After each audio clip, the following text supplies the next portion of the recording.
what needs to happen is that you need to get a property, way under retail value. And sometimes they need repairs. They need, there's different situations that play into it, right?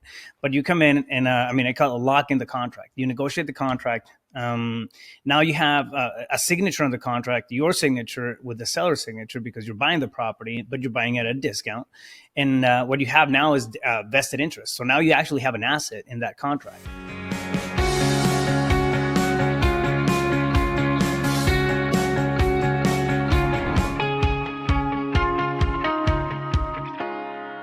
Hey, welcome listeners. Today I have the distinct honor and privilege of having Rafael Cortez on the show today. We're going to talk about a topic that we never talk about. We obviously talk about real estate a lot here and growing your wealth and changing the world through business ownership.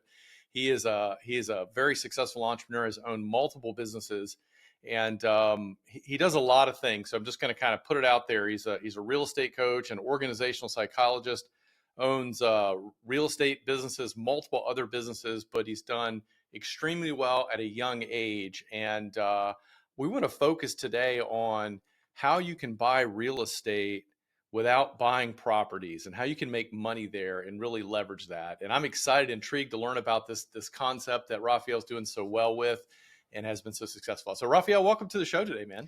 Thanks, Paul. I mean, it's a pleasure being here. I appreciate the invite. Yeah, absolutely, man. So before we dive into all the things that you've been doing and your world and this thing about making money in real estate without buying properties, tell us, give us a background. How did you get involved in real estate, and how did you become an entrepreneur? I mean, what's that story look like? I always find there's so much interest in that with people's. It's yeah, absolutely. Like every origin story is different, right? And I think it's intriguing to kind of see how the whole thing unravels. But it's one of those things, right? Like the thug life. I didn't choose the thug life. The thug life chose me when it comes to real estate. The thug life. Yeah. No, so my background is actually firefighting. I used to be a firefighter. I became a firefighter at 19 in Yuma. Then I launched my first business when I was 21. And it had nothing to do with real estate. It was a non-emergency medical transportation business. So I started, having this ambulance service and going through the whole bootstrap process, kind of understanding the ins and outs of entrepreneurship, of hiring, all the headaches that came along with that, and challenges and I mean, you name it, right? And I was able to put some cash together. Fast forward, a few years, and I wanted to just kind of invest. So when I was going through college, I would go work construction for this guy, and I would do masonry and framing. I was just laborer, and I knew how to swing a hammer. So I was like, okay, cool, I'm gonna go flip a house. And I did everything wrong. This is back in 2009. Everything wrong. Everything wrong. Everything. I mean, I didn't consult with anybody. I just went and I started looking for cheap properties. Like, that one looks cheap. It looks busted. Let's see what I can do about it. So I got into this rehab, and I just didn't know what I didn't know back then, right? But yeah, it's kind of how it got started. It went on for like 6 months. Rehab that should have taken maybe 3 weeks tops, and it's just one of those things. I didn't lose money on the deal, but it taught me a lot. It was like the best. Cutting through the learning curve experience that I could ask for, I think, going into it. So yeah, I started fixing and flipping in 2009. I did a couple of deals like that. And then I started, just wanting to learn more about real estate, because I realized there was other, strategies out there. I started talking to other investors, and they were buying, properties at auction. They were, then I came across this one guy. He, he's actually a guy that sold me the deals, right? I wasn't looking at settlement statements. Like, I was okay, I just want to swing a hammer and make some cash. So when I actually slowed down and took a minute, I realized that I paid this guy like $18,000 for one of the houses and another 14 for the other one. I was like, well, what is this? This assignment fee that's at the bottom of the settlement statement. So I asked him, like, oh, that's what you're paying me for the property. I'm like, what do you mean? You're making $18,000? I made $2,000. Like, and that's because, I was doing everything wrong. But yeah, so it just, it's one of those things that it made me realize there's so many ways to play in the space of real estate, right? And I started getting more and more into it. Fast, forward a couple of years, I ended up selling the transportation business, and I went all in into real estate investing. I actually got my real estate license, eventually my broker's license. Now I'm in a brokerage in Phoenix, and my organizational consulting practice where I consult and businesses in different verticals, and I coach real estate wholesaling as well. So, yeah, Wow. Okay, man. There's a lot to unpack. That's very quite the path. Couple of things that just kind of strike me as interesting and really cool, and common with an entrepreneur that I see is the sort of the ready, fire, aim philosophy. So yeah, you had this vision, this desire, right, that was driving you. Not a lot of experience or know-how, but like, hey, I think maybe there's some money here. I know how to swing yeah. hammers. I'm going to just jump in and figure it out. But what you did is, as successful entrepreneurs that I've seen have done, is even though that first experience when you're fix and flip in 2009 didn't go the way it would go today, if you're doing it, if you never did that one, you probably never be here today, right? Because Oh you're yeah. like, I'm going to learn from this. There's got to be a better way, and you started to move. And so this whole idea of action doesn't solve everything, but you can't steer a parked car, and if you're not making forward progress, then Yeah. you don't learn but so much, right? You can't read but so much in a book and pick it up. Yeah, I mean, there's only so much we can conceptualize from theory, right? As we're in it, as we're swinging the hammer around, I mean, we start to realize a lot of different things, and both metaphorically and literally, and it's to me it was, I mean, it became evident, right, the potential of real estate, and if I gave it enough time to work and I actually applied myself, understanding the entire process, uh, I'd be okay. It's the exact same thing I did when I was 21, 22, and launched the first business. So one I feel fortunate, right? One of the earliest pieces of advice that I got from a very successful guy I met early on was, whatever you jump into, just give it enough time for it to work. Bet on yourself, right? Because that's your safest bet. You know how far you're gonna go. You know how committed you are. There's no ambiguity to that. You can't lie to yourself.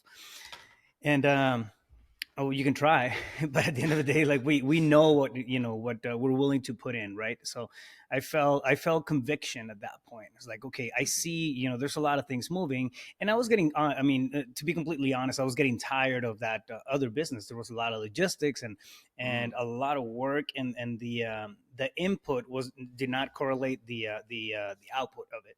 So Mm-hmm. more work, more employees didn't necessarily mean more revenue. It just meant more Mm. headaches. Right. I was like, okay, I want to lean out. I got to a point where I had close to a team of 50 people and 30 vehicles, and just between everything that it took to run the business, it was just wearing me out. So I looked at real estate, and I did a crazy thing. I actually I sold the business, and I hadn't worked for anybody in years at that point, and I picked up a job as an acquisitions guy.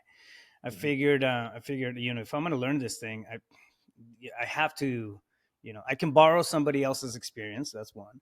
I can Right. pay somebody else to teach me, or I can actually go work for somebody and see it as a paid internship. So, it's having the investor mindset. Is like, well, I want to make some money on my time too as I'm going through the process. And I started working for Sean Terry, who's one of the biggest coaches in the space. So that was a really cool experience, and I got to learn a lot, right, going through the process. The moral of the story is that you got to find a way to back up your faith, right? We get to this point or this degree that we have self trust.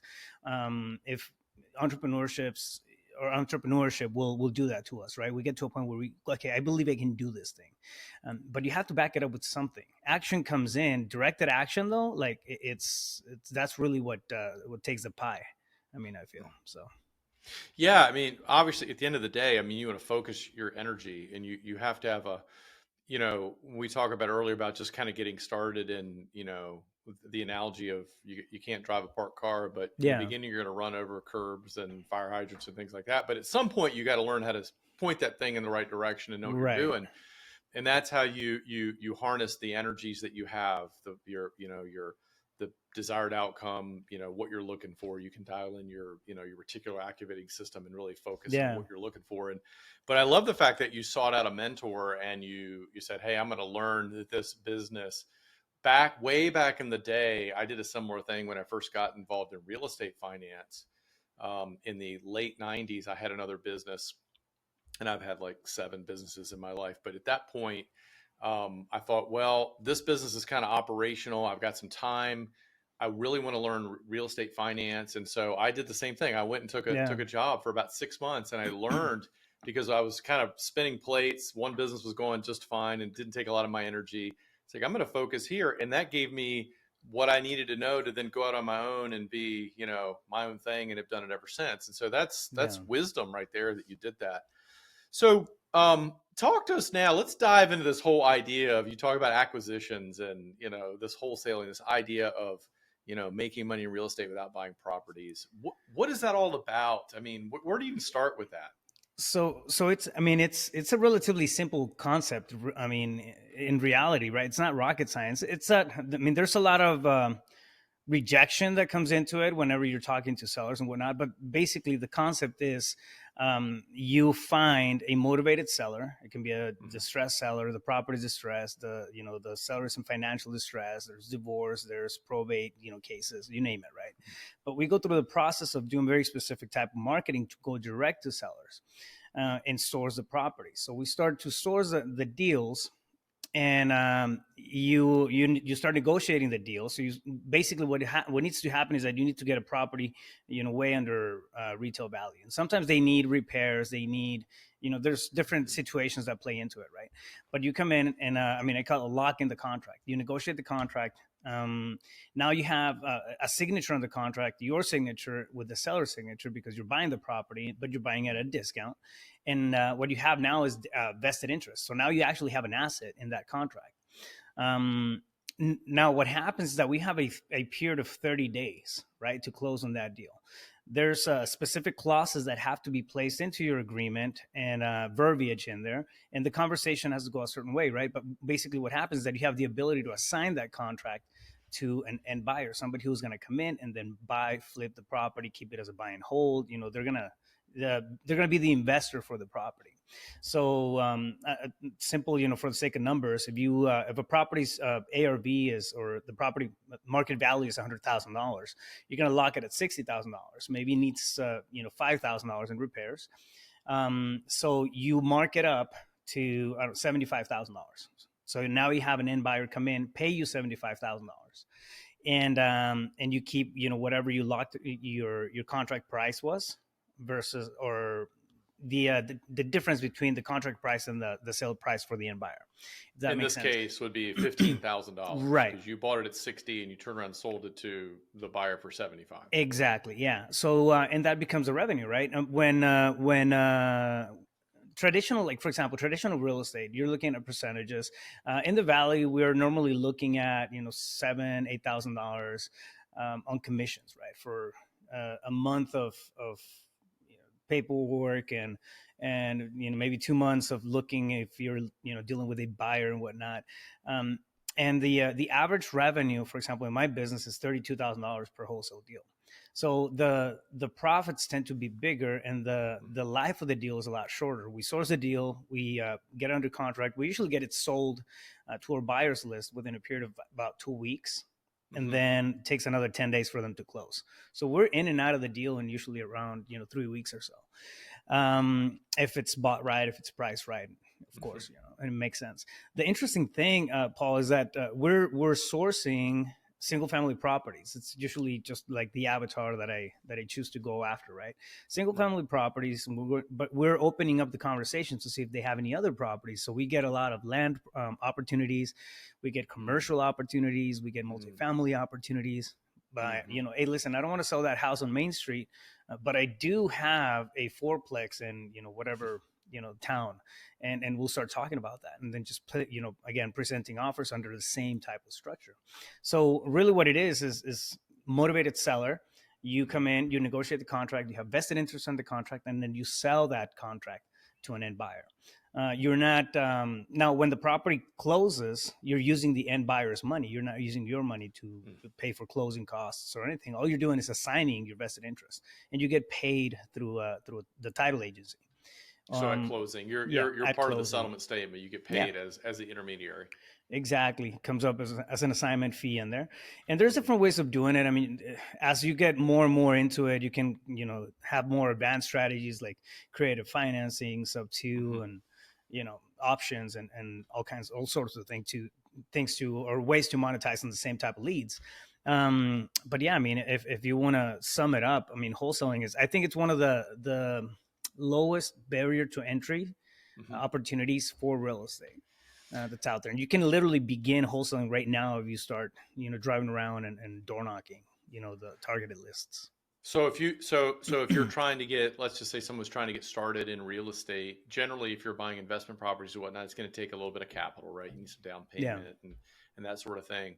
What you're saying is, and I'm just going to kind of regurgitate it as I understand it for people that Yeah. have never heard it before and say, okay, well, okay, so I could go out and literally find somebody who's willing for some reason, which I want to get into with you in a minute, to sell their property at below market value.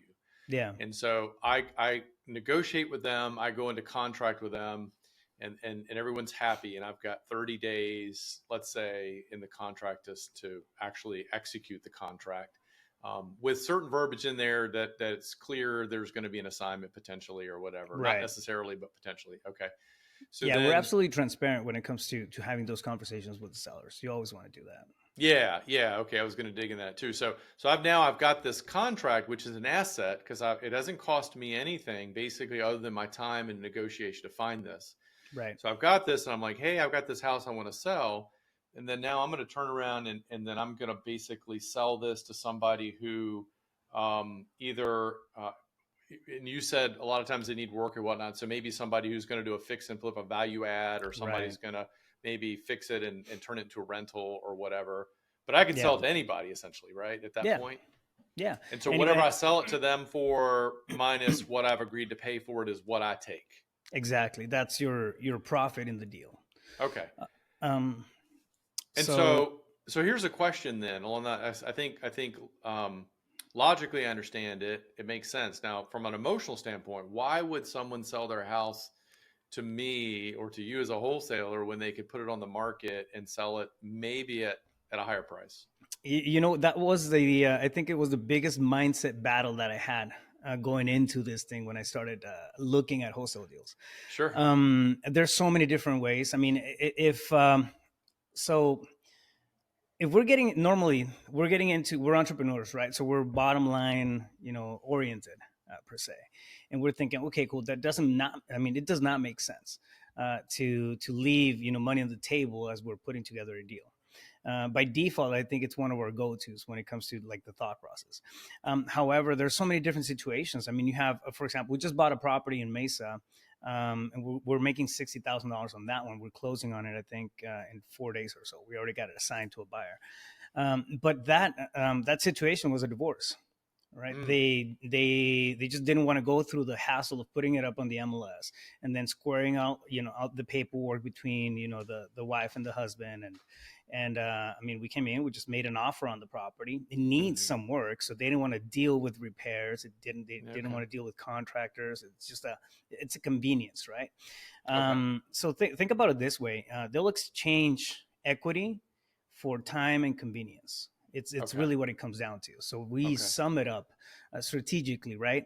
How can we give them time or save them time, right? And how can we give them convenience as we're going through this process? People are willing to let go of, I mean, inherited property. They didn't have it yesterday, now they do, Mm-hmm. but it's it hasn't been Mm, maintained in 10, 15, 20 years. It yeah. needs maybe, I don't know, a new AC unit to put it up on the MLS, and I don't have the cash for it. Yeah, I mean, you name it. So there's so many different situations. So physical distress is a big thing, right, for properties. if you just drive down any neighborhood, you're going to see messed up tiles or shingles or broken windows and that sort of thing. So those are cues that when you're driving for dollars, Hmm. which is a strategy, a marketing strategy, you're going to kind of look out for, right? And it's interesting because once you kind of program that into your head, your reticular activating system picks it up, and you start seeing so Right. many properties down the Yeah. same streets that you've been driving up and down for years.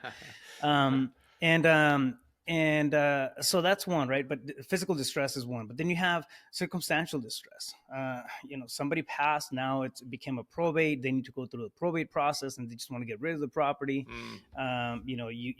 You can be the go-to person, right, for Hmm. that type of situation. Pre-foreclosures, for example, Hmm. financial distress. They can't catch up on the loan, so we come in, we'll catch up the loan, close on the house. They save their Hmm. credit, still cash out on equity, Right. and they everybody wins, right? So it's not really. I think that the stigma is wholesalers are out to get you, right, and we have this bad rep. Um, in the industry, but in reality, I mean, there's so many different properties. I've had to walk into properties, Paul, where people are still occupying the property, but I had to wear a hazmat suit. Yeah. It's just because Yeah. there was 30 cats. The lady was close to 90. She just couldn't physically take care of the property, and everything was Yeah. decaying, right? Yeah. That's it's hoarder houses. Like it's incredible, but you'll see that type of property out there. Like there's no way Right. that's gonna go on the MLS without some work. No, that's a So good point. Those are all good points, and I think you're yeah, right. It has to be an adjustment of your sort of mentality, and I guess that to your point that someone in that situation or someone who's distressed and they haven't made their mortgage payment. I was just talking to a real estate agent the other day that they had a client that hadn't through COVID hadn't made payments in like 18 months. mm, And just crazy stuff for whatever reason. I don't know why, and no judgment of them. It just is what it is. yeah, So then you're basically offering, as an entrepreneur, you're turning lead into gold. You're going to yeah, offer an opportunity to bring value to the situation. And in your case, they're trading some equity for the time and hassle right, to move on out. And it's funny because I was listening to your your stories there, and my brother and I picked up a couple of investment properties about 3 years ago. It was a similar situation. It just kind of fell into our lap, though. yeah, It was a friend of his that he knew at the bank inherited a bunch of money, and part of that was a couple of rental properties, and he just didn't want the hassle of being a landlord. And this guy actually inherited enough money that he didn't care, and he threw a number out. And my brother called me, and I'm like, "Wait a minute, there's no way." I'm looking at the there's no value way of these that's happening. properties. There's no way he's going to sell that Yeah, for that. And and the properties were leased, and I mean, it was just crazy. And sure enough, but it was just he didn't need the money, he didn't want the hassle. He's like, take it, yeah. and life's good. And so okay, if you figure there's 350 million people in America, there's probably enough of those scenarios out there that you're like, Oh, 100%. And this is something that I like to put kind of set clear too, right? Like not everybody's going to be our client or our client, it's or customer. It's we're looking for a very small, very specific niche within the people mm-hmm, that want to sell. So if a yeah, hundred people want to sell their property, maybe 5% of those are going to sell to us. right, So it's right, it's a small section relatively speaking, but when you quantify that, for example, I mean Phoenix has 1.2 million records mm-hmm, plus, right? I mean there's plenty of wholesale deals, and it's a very competitive market, but mm-hmm, we do well in the Phoenix market. Now if you go to Tampa, if you go to big cities, like the numbers are going to be there that you'll be able to sustain a wholesaling business, right, as you go through that process. And I think it's interesting how we're just automatically again wired, right, to think numbers, think profit. But I mean, you have emotional situations that that play into it from the mm-hmm, seller side, right? Like, oh, listen, I can't even walk into that property. I mean, I have so mm-hmm, many bad memories in it, and now I right, inherited the thing. wow, And I'm just kind of going back and thinking through scenarios that I've seen in the past. yeah, Like I want nothing to do with that. Do this, and that, and we still. I mean, we'll do the right thing, right? So, like for example, our formula is that the end buyer is able to make a 10 to 12% return. That way the deal is still sellable. Like we don't want to squeeze all the profits out of the deal because you're not going to be able Right. to sell it, right? So 10 to 12, sometimes 15, depending on the type of deal that we have, right? And then we just kind of backtrack our offer from there. So we make it fair on all all areas, and people keep bringing us properties. So sellers, I mean, we've had multiple sellers that come back and, hey, listen, I know this other person that they want to sell their deal, they just want to do it quick, easy, just the way that you guys did it with me, and now it's just good business, right? Right, So right. yeah. Interesting. Okay, so if I want to get into wholesaling, or any of our listeners want to get into this, you mentioned that you're a licensed agent and now you have a brokerage and all that. Do you have to be a Yeah. licensed realtor to do it? No, there's a couple of states in the country that are requiring licenses now, and it's one of those. It's been unregulated for forever, right? It just up until recently, it's been states started looking at it because there are profits being made, and well, I mean, they're not, no licenses or anything like that being paid. So, but no, for example, Phoenix or Arizona has a clause in there that you have to disclose that you're a wholesale buyer, and then you're going to be selling the property as a wholesaler. So again, when it comes to the clauses and the contracts that you work for the wholesale deals, there's specific clauses that go in there that, I mean, you have to be cautious about, and just make sure that they, you're covering all the bases in the area that you're doing business in. I have students throughout the country, and it's actually a relatively simple thing to do, to come in and then just verify that everything's handled. But yeah, no, you don't have to be a real estate agent in most places. There's only 2 of them, and then there's a certain just clauses and disclosures that have to be done in a couple other states, but most of them are free game for wholesaling. Interesting. So Yeah. you mentioned students. I think I picked up on that across the country. So you, and I think we talked a little about this earlier before we hit record, that you have one of your businesses is you coach this, you teach this whole process, right? Because I mean, I Right. wouldn't even know where to start with it. I mean, I got conceptually, but I mean, I'm sure there's a lot of strategies on how you got to be able to find the people first, and know what to Yeah. do, and then of course the legal issues with the documents and all that. So Yeah. let's wrap up with that as we're kind of finishing up here. What do you offer there? How can you bring value to people that say, "Hey, I'm interested, Rafael, and learn how to do this"? What I can do for your audience, I actually have a course that they can get access to for free. Okay. It's at reiwholesaling.com. Okay. And it's an entire course on the entire process of wholesaling, how I actually break down, I systemize my business that way. And believe it or not, I mean, I put about maybe 4 hours a week into the wholesale business. As you start, getting traction and whatnot, you bring people in, you start hiring and filling up roles and responsibilities and that sort of thing. So I'm very methodical when it comes to building the machine. And in that course, it's a full breakdown of how the entire process works. Okay. And I mean, really, like from A to monetizing, you know what I mean? From the sourcing of the lead to actually getting paid, tracking KPIs, and automating and delegating from the business itself. So I mean, it's easy to get caught up in the hustle of things, right? But I think, I mean, are you an entrepreneur or are you self-employed? Like that's really the question. Right. Hustle is a season; it's not a business strategy. So systemizing is a very big thing.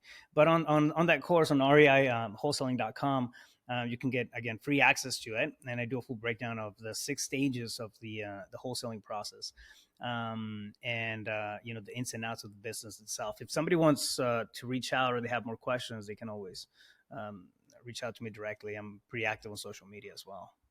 Okay. Yeah, and we'll get all that in the show notes and all your social media handles and all that, so it'll be easily clickable and all that. So, well, that's really awesome that you have a whole free course online. Someone can go and plug in and learn the whole process, and I'm sure at that point they can also reach out to you too, because I mean, it sounds like a fascinating way to, as one of the strategies, because I know based on all the stuff you're doing, this is not the only thing you're doing, but this is one business that's been real successful for you, right? Well, I'm telling you, if I were to start all over again, I'd start there. Yeah. I would skip the transportation business. I mean, just the pains and involved were a lot bigger than going through the standard wholesale process. It's a really incredible model, honestly. I mean, I feel like it's not talked about enough, I think. but Yeah. it's one of those opportunities that it's real, it's tangible, it's in real estate, it's tried and tested, it's legal, and it's not people all, believe it or not, people often ask, like, can I sell a property that's not mine? Well, you're selling the vested interest, which is Yeah. what plays into it. But yeah, it's a really good opportunity to create wealth, and Oh, that's awesome. becomes a very, very solid vehicle. Well, Rafael, I learned a lot today, man. This is exciting. This is awesome. Maybe I'll sign up for your course. Do Hopefully it. a lot of our people do, because it just sounds fascinating. Again, it's another way. I'm a huge advocate of having multiple streams of income and diversifying, and this sounds like a great way to do it with, like you said, a very low barrier to entry. Yeah. So Yeah, awesome. and the time factor is also, it's also a pro on it. It's not one of those things where, you can start off with doing it, a couple hours a day, type of thing. So Okay. yeah. Okay. Yeah. So you can ease into it. If you've got a full-time gig, you gotta pay the light bill and all that sort of thing, and then now you can build your way out of that, build your freedom, right? Exactly. Yeah. Awesome. Rafael, man, thanks for coming on today. This was great. I really appreciate your you sharing and your expertise. My pleasure, man. Thanks for having me.